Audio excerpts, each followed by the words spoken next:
A short circuit near a toy shop triggered massive flames, which quickly spread and completely gutted around 30 nearby toy shops.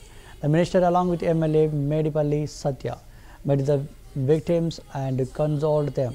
He also gathered details of the incident from local residents. As during support, he stated that the state government would extend assistance to those affected. The minister further mentioned that complete details of the accident would be presented to Chief Minister Revant Reddy during the upcoming cabinet meeting.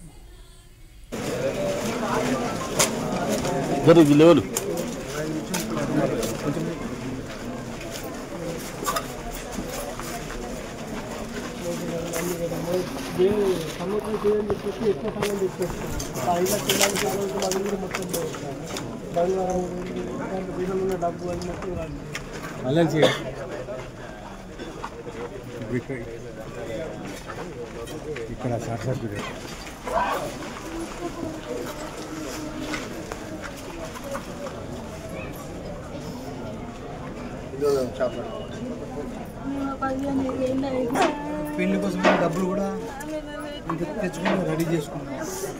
ఆమె సర్టిఫికెట్లతో సహా మొత్తం కలిపాయి. మాకేం ఆధారం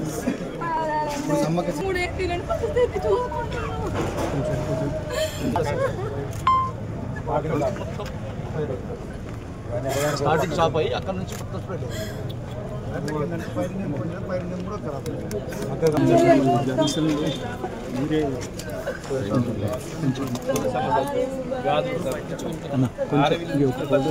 మళ్ళీ మీరు తీసుకోవచ్చు.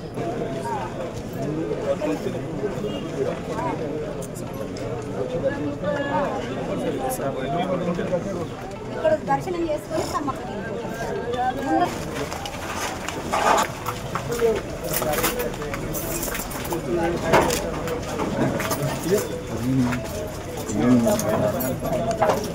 మేము వచ్చి 15 సంవత్సరాలు ఈడ ఉండబట్టి ఉన్నాయి అన్ని కలిపిన ఏం లేకుండా ఇప్పుడు పరిస్థితి కట్టుబాట్ల మీద ఉన్నాం.